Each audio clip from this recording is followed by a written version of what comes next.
What is going on, everybody? It is Jordan with the Residual Earners Podcast. We are so happy to be here today. Same studio, new look. I'm Jordan. I'm Presley.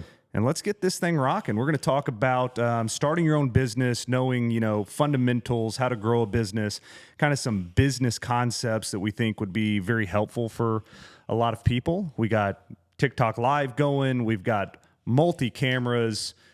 Man, this is... there are a lot of lenses pointed at us, and we're the only two people in here. You know, it looks like we know what we're doing. If somebody could see this rig and this setup, I mean, I'm telling you. We got some lenses. We do. Well, we're going to do it a little different today, guys. I'm going to do more interviewing of Jordo today. He's usually interviewing me more. Now, obviously, I'll contribute here and there, but I'm going to kind of put him in the spotlight.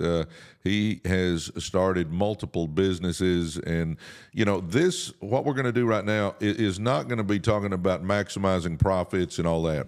This is going to be literally, if you're sitting there thinking, I'd like to start a business, we're going to go over kind of the ground floor steps of how to get that business going. So that's what we're going to work on right now. And I'm going to start off by, asking Jordo, you've started several businesses. Let's kind of focus on the auto hauling business, because that's fresh on your mind, because we've just got that thing up and going, doing real well, by the way. But how did you conceptualize? How do you come up with an idea for a business? I know you've started car dealerships, you've started recovery businesses, now you've started an auto hauling business. Does it just pop into your mind? Just boop, there it is? Or do you have to think things through for a while? How do you conceptualize all that?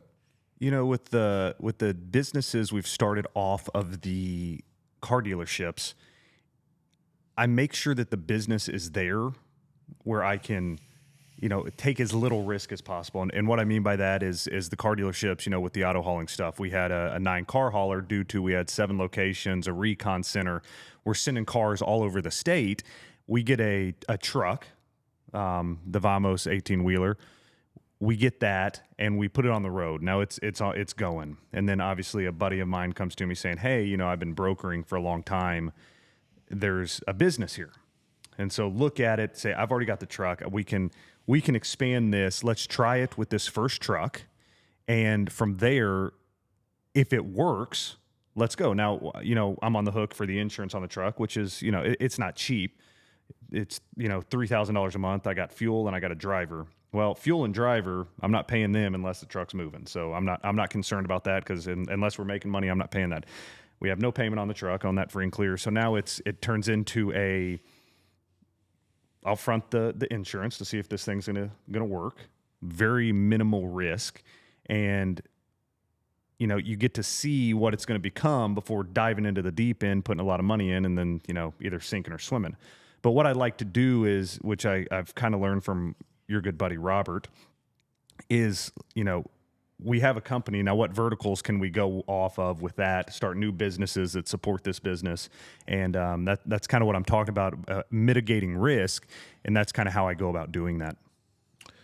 Well, for you guys that are thinking about starting a business, conceptualizing is a big deal. So, you might even want to jot down multiple businesses that you might be interested in, and then start kind of thinking them through, weeding a few out, whatever.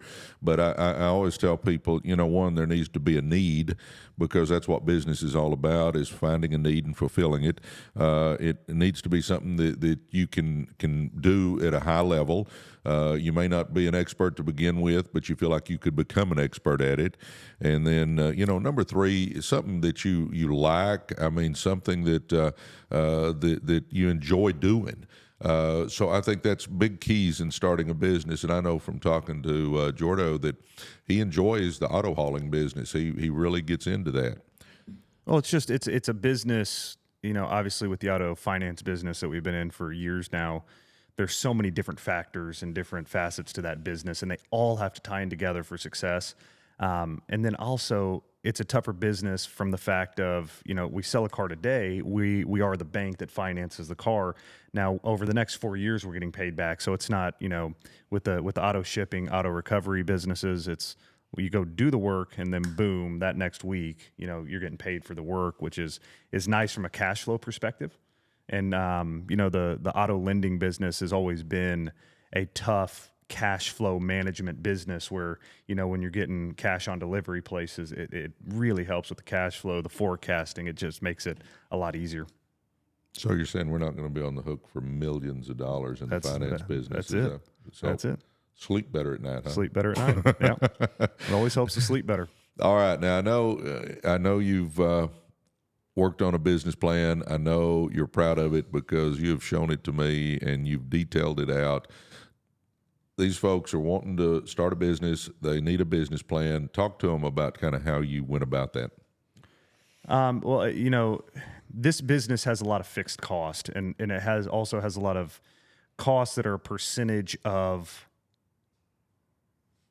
revenue or miles traveled. So it's one of those deals when coming up with the business plan. I know in the auto haul business, the standard rate for a driver is 30% of gross revenue. That's standard across the business. If you're starting out, maybe 25%, but 30%, maybe 32% for just an absolute stud that's been doing it all. So I know that 30% of revenue is out the door. Okay, that's simple. I also know that depending on the trucks, our newer models that are 2020s or newer, that I'm going to haul stuff for about 62 cents a mile of fuel. The older, we got a 2017 that's running at about 75 cents a mile. So now I know my fuel costs. We're trying to run them 10,000 miles a month, each truck 10,000 miles a month. I know exactly what the revenue is. I know exactly what the fuel cost for running 10,000 miles a month is. And I also, I know for the trucks we do have payments on, I know payments, everything, all expenses are down to the cent. And then I throw some stuff in there and, an average of $1,200 a month for fixing up trucks. Usually doesn't hit that, but I want to shoot on the high side. We know insurance costs, so that, that's all fixed. So it's really knowing what are the costs, what's worst case scenario, plan for worst case scenario. And then as your business plan expands, you end up having a little more money in the bank than you thought to. Cash flow is a little better. You can expand a little faster. But I want to know worst case scenario when coming up with a business plan, when forecasting it out, because I want to know if everything goes wrong, where am I going to be? And how can I overcome that situation? And can I, and does it make sense? So with that business model that you came up with, did you plan out for the next year or two? I planned out 12 months in this one. There's so many unknowns in this business that it's tough to, and I think it's true in any business. It's hard to plan out 24 months. You can put stuff on paper, but the chances of it actually happening are slim. So this is a living, a document that's alive. It's always changing. And so you're adjusting this as you go. I adjust weekly. Mondays is my time to go in and sit down and adjust. And doing that, I have a really good grasp on what we've done and what to expect. And like I said, this document's alive. It's changing every single week with up-to-date data that's giving us the best look forward. Because really, what I want to know, the year's nice, but I want to know, the next 30 days and really the next 90 days. Like, what am I up against the next 30 days? What do I need to be prepared for? And then 90. And through doing this, I've got a really accurate grip on at least 3 months ahead. I got you. All right. Now, something we've decided on the business we're starting. We've come up with a business plan. Something that I really enjoyed watching you do was, coming up with the name, the branding, the color schemes, all that. Talk about that a little bit.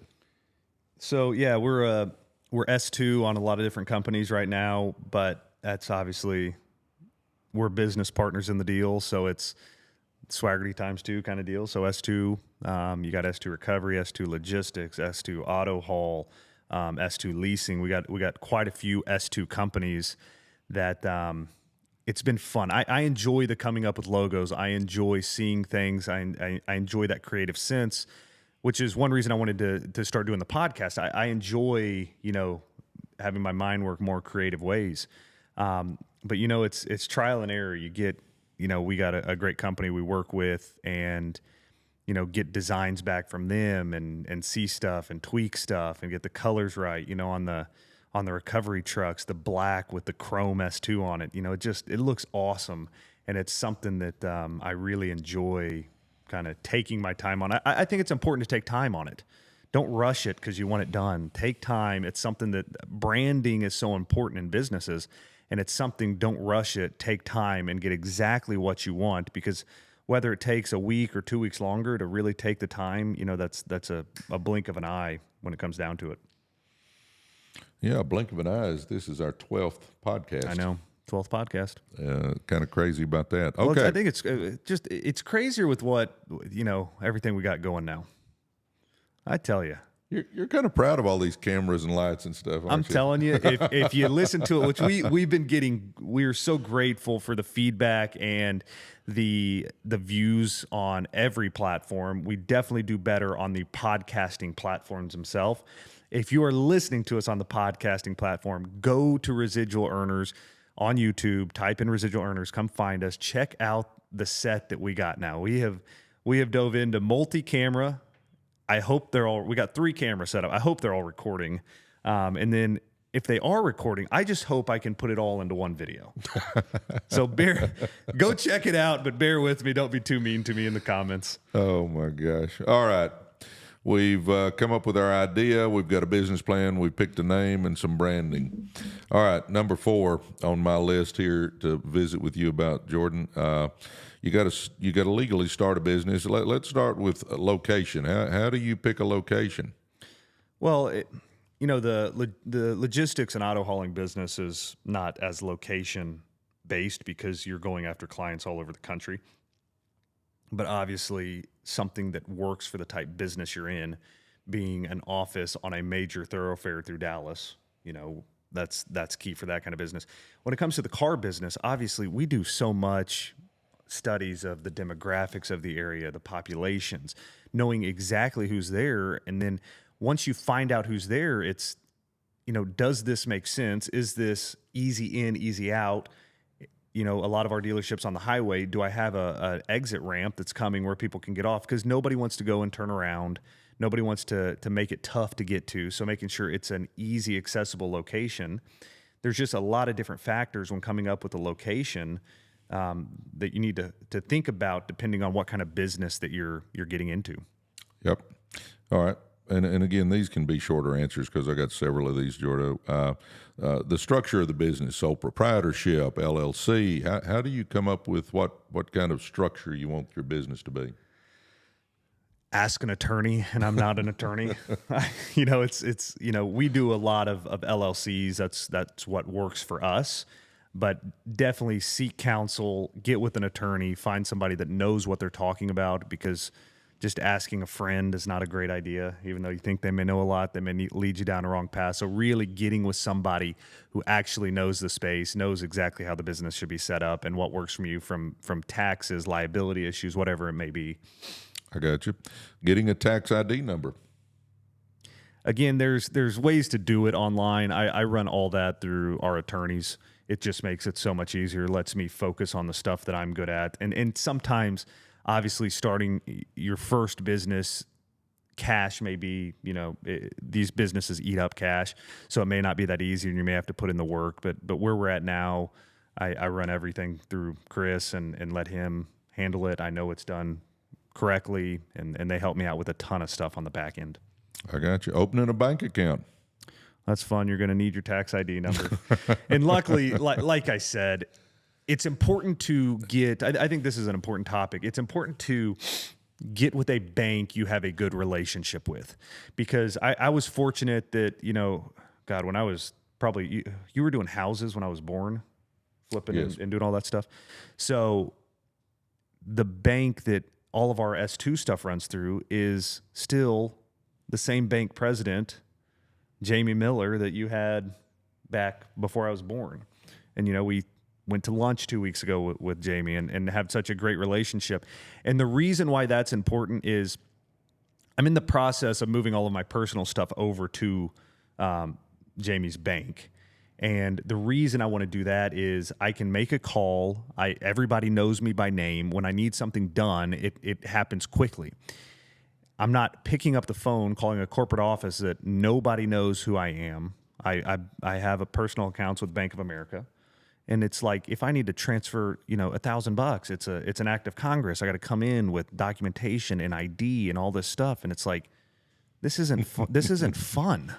I got a lot better things to be doing than going and standing in line, because anytime you go to those big banks like that, there's 4 people waiting to do the same thing, and I'm sitting in the lobby room for an hour just to do something so simple that should be done, with a call or with a mobile app or whatever it may be.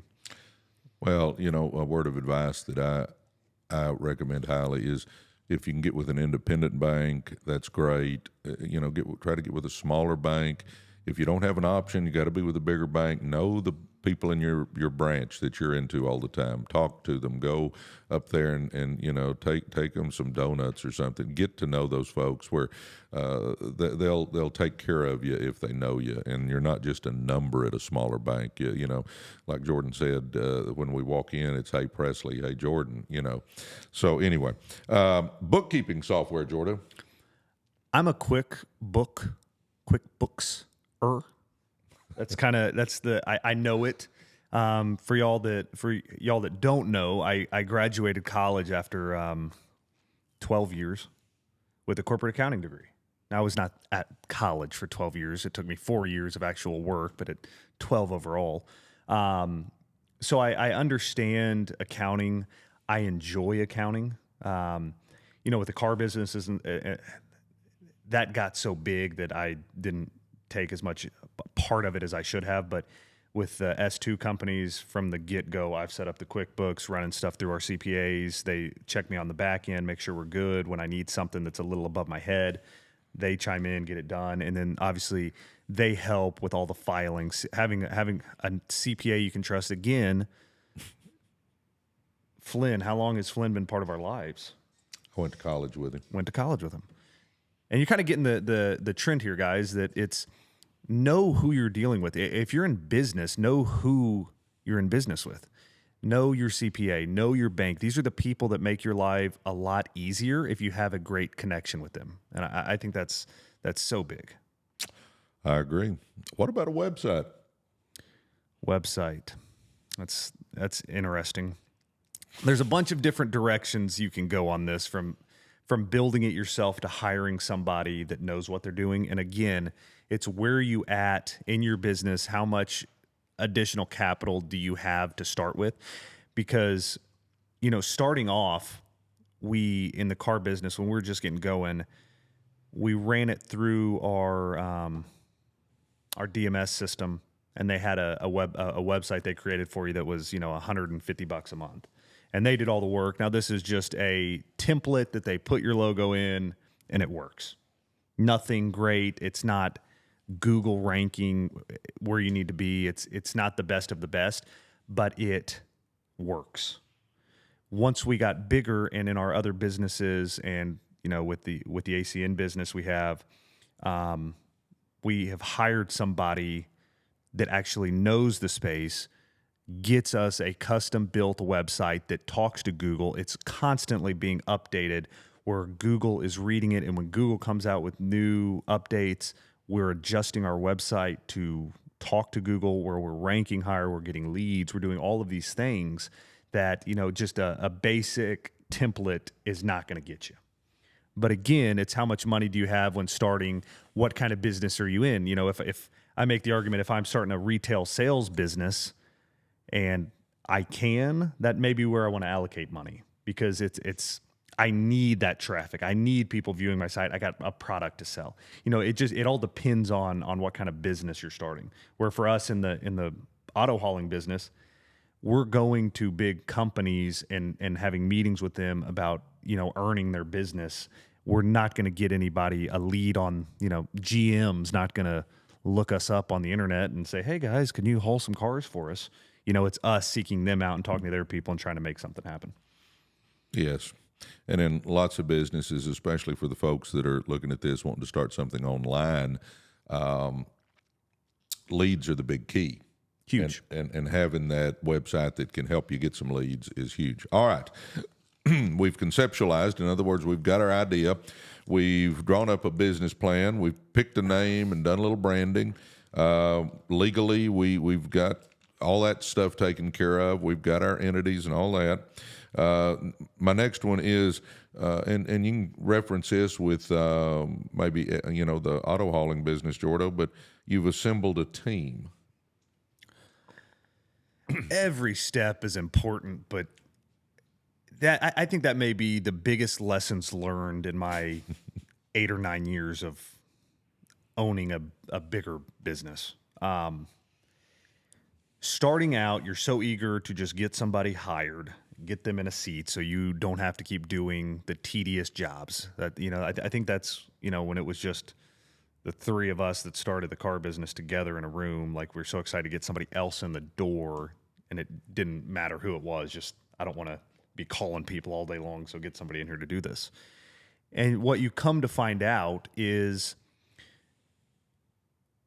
be slow to hire, quick to fire, which is something, and don't just go firing everybody. That's not what I meant by that.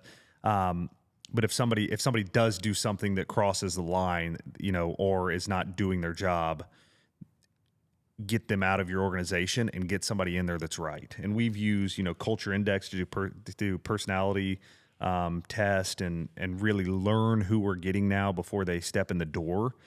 Do multiple interviews, get the right person on the right seat on the bus, because if you don't, it will make your growth slower. It will make your headaches more. It'll have more sleepless nights. Be very careful with who you bring on the team and take part in the process. I think looking back over the last 8 years, the first 3 or 4 years of the car business, I was very much a part of it. And then once we got to, 150 employees, whatever, or team members, I like to call team members. It just sounds better than employees. We're all on the same team, pulling the rope the same way. When we got over 150 team members, I didn't take part in every interview anymore, but it's definitely something you need to spend your time and focus on when it's time to hire a new position. And I remember where we knew that somebody just wasn't the right fit, but we just kept trying to mold them, kept trying to get them to fit, kept trying to get them to change. And when we would finally get enough of it and let them go, we had such relief. Yeah, exactly. And more on that is build your pipeline. Go to events, go to job fairs, go to all these places, set up a booth, and get a pipeline going. Yes. Whenever we hired upper management, kind of C-suite, we worked with recruiters that knew people. We worked through Force Scaling to help us, people that had worked together before. There's ways, obviously you're not going to find a CFO at a job fair, but most positions, build that pipeline and have a great training program once people come into an organization. I couldn't agree more. Don't expect people to know what you want. I think is a huge piece of advice. Don't expect people to know what you want. Train them, have the standing operating procedures, make sure there is no question about the expectations on that person when they take the job. They don't just come in, fire up the computer, and know what to do or know how you want it done. Train them. You seemed pretty set on that point. I've learned a lot. learned through my mistakes. All right. Let's see. We've got our business. We've got our business plan. We've picked a name and branding. We've done all the legal stuff. We've assembled a team. It's time to flip the switch and launch this puppy. Talk about it. How did you launch S2, the car hauling business? One truck at a time. How do you launch?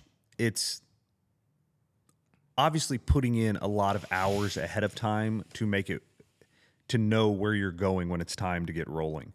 And the processes we've talked about leading up to this take time. Not to mention, usually, in a lot of businesses, most businesses, there's license involved. We had DOT numbers. We have, it takes time to get your insurance in place. If you need a bond, there's a bunch of stuff that lead up to being able to actually get on the road.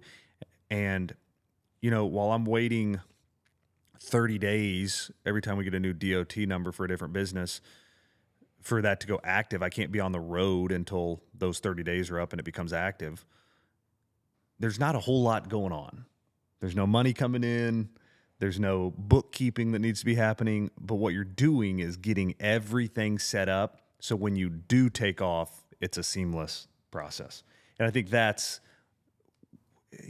with all these other companies that we've started, is once we go, everything is in place, and it just, everything is connected from the back end with QuickBooks to the billing software, whatever steps you may have. And then once you go, it's time to start managing the process and making sure everything's flowing exactly how you want it to.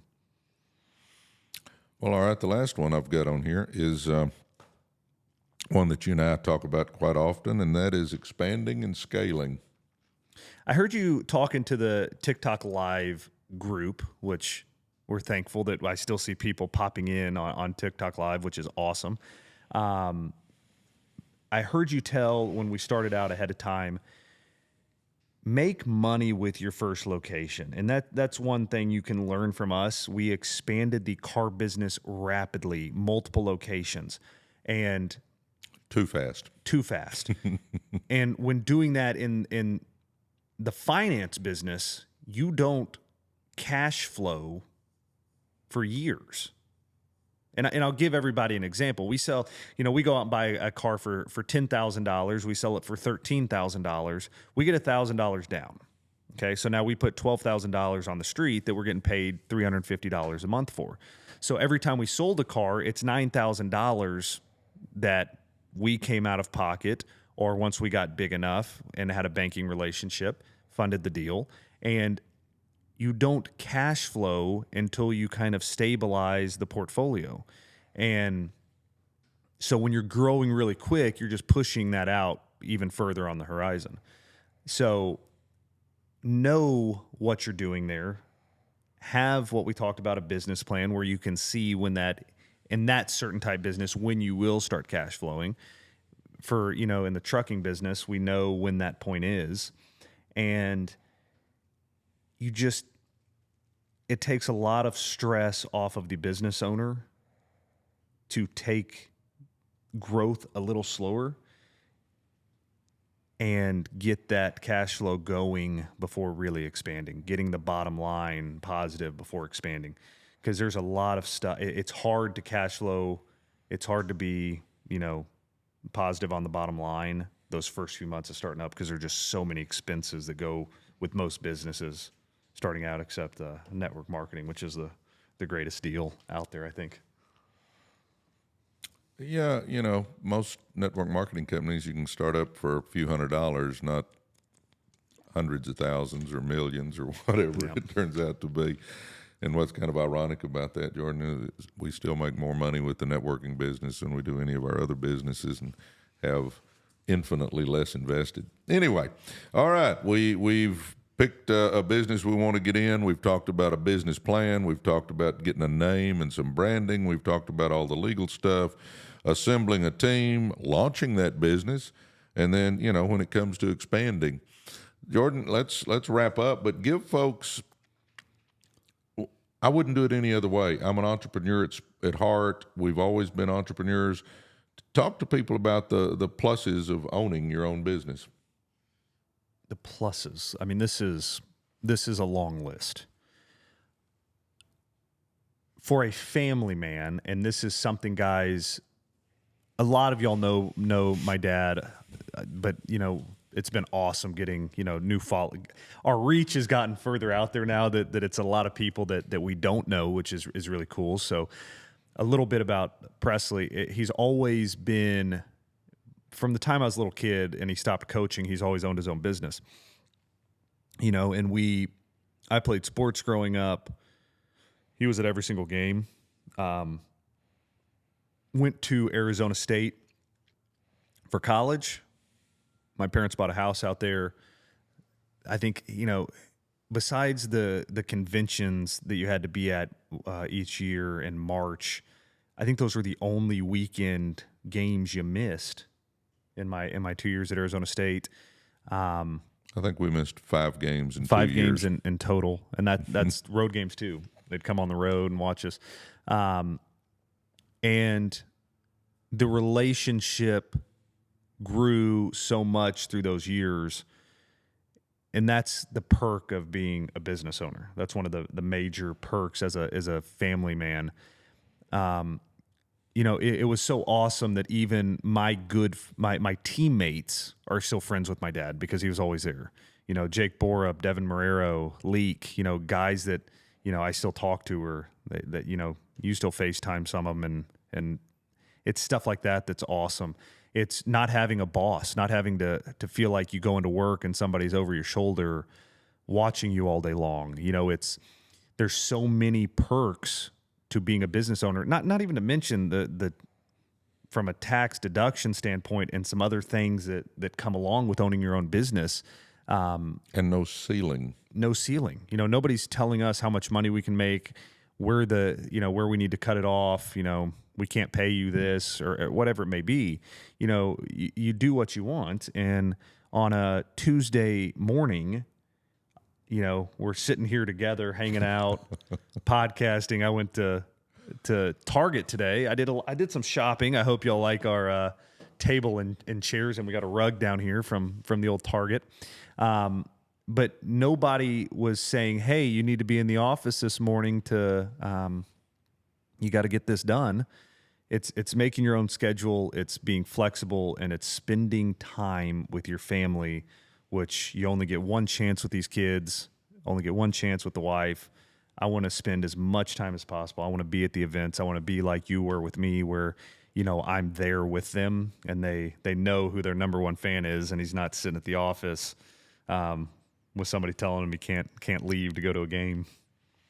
Yeah, and I'll say this: after 30 years of being an entrepreneur and my own boss, I have worked extremely hard. But the beautiful part is you can pick and choose when you're working hard. I would go to his games in the afternoon, but then I may come back to the house and work till midnight. You're working, but it's your business, so you can pick the times that you work. So, and obviously the business you decide to be in kind of dictates a little more of that too. If you're a storefront that has to be open, you got to work around that a little bit. But I'm just telling you, there's nothing like ownership of your business. There's nothing like having no ceiling. There's nothing like being your own boss. Now, obviously, you got a little more pressure on you when you're just an employee. When you leave, and you just don't worry about it anymore. When it's your own business, you think about it all the time. But I have been blessed in that when I was coaching, I didn't dread going to work. I loved it. And since I've been networking, I love network marketing. I mean, I love being with people. I don't feel like I'm going to work. Hanging out with Jordo, us doing podcasts and auto hauling, I enjoy what we do because I'm doing it with my son. Guys, I'm just telling you, there's nothing like it. Well, give him a final word and let's get out of here, Jordo. Well, you mentioned it a little bit, but a different way of looking at it is you get out what you put in when you own your own business. And it's not work your butt off to make the exact same paycheck you made 2 weeks ago. It's you get in what you put out. And if you're, entrepreneurial in spirit and motivated and will get out there and do it, it really is, the best way for us to live life. This isn't right for everybody. There's no doubt. But for us and how we like to live life, there's no better way to do it. And to be there for the family, that's what's freaking awesome. Well, I will end with this. If you're wanting to be an entrepreneur, if you're wanting to own your own business and you don't know what to do, guys, network marketing, you can get a business started for a few $100s, and it gives you a chance to make whatever you want to make. It's like any other business. If you put no effort out, you'll make nothing. Put a little bit of effort out, you can make a little bit. But if you'll focus, you get a chance to change your life and your family's lives. So there's opportunities out there. Definitely. Well, anything you want to add here? It's been more about me, which is not the usual podcast format. You're the one with a little more knowledge than me, but this is... I've enjoyed just asking the questions this time. Usually I'm the one having to come up with all the answers. I kind of enjoyed listening to you. I felt like that was pretty easy, though. I had not seen the questions ahead of time. This was all just, No, I didn't want him to know. I didn't want to... I didn't want it to feel staged or anything like that. So I didn't see the questions ahead of time and just kind of rolled with it. But those are great questions, and step by step how to start a new business. It's so much fun. There's stress involved, no doubt, but it's I can't imagine doing it any other way. I hear a lot of my buddies, and people just aren't happy going to the 9 to 5 most times. No. It's just, there's something about it, and busting your butt for somebody else and never, taking 2 to 5 years to get that next bump and pay or whatever it may be. And, it's one of those things that if you go out and own your own business and work your butt off in a week, your paycheck can grow. So it's, well, and I think it's fun. You and I have had this discussion of what size we want the auto hauling business to be in the next 4 to 5 years. And at that point in time, we can either keep running it as just a cash cow kind of business, or you can exit the business and have a big payday. I mean, it just adds so many things to life when you own the business. Definitely. And I think something to throw in there too is, through the different businesses we've owned, we're setting them up differently for our end objective. We are planning an exit, and we know when it is and what we need to get it to, and how to best structure the daily operations of a company to get to that exit, in 5 years. And it's things like that. You just learn through trial and error. You learn as you go. And the more businesses that you work through, you learn different ways to set up for success long term. And, starting out, we say, oh, we want to sell this thing down the road, but we really didn't know how to set up the business to sell. Where now it's like you're just doing stuff different through trial and error and learning to now this is how we need to do it to maximize X down the road. Amen. Well, here's what I want you to do, guys. Go to YouTube, subscribe, like, comment. Hey, for you guys that have been watching us for a while, give us a comment on how you like the new digs here. Yeah, this is awesome. And if you are listening to on Apple Podcasts, Spotify, if you're on TikTok Live right now, go to Residual Earners on YouTube, subscribe to the channel, give us a follow, comment down below, turn on the little bell notification so that you can get alerted when we do upload. But we want to hear from you. We want to know what topics that y'all want us to talk about. So put that down in the comments of this video, and we want to hit on those things because, as Presley said, as I've said, we're here to add value to each and every one of your lives. So we want to know what you want help on, what questions we can answer. Once the following is big enough, obviously we want to do Q&As where, we can take all of your questions and just answer them one-on-one. There are some really cool things we want to do as this channel continues to grow. And it starts by, subscribing to us, reaching out, commenting on stuff, and letting us hear what's on y'all's mind. Well, all right, guys. We will look forward to our next podcast, which will be number 13. Number 13. And I look forward to the next few days of seeing if all these cameras worked and if we left here with anything at all. It'll be good. Awesome, man. Love you. Love you. All righty. Thank y'all for tuning in. God bless you guys.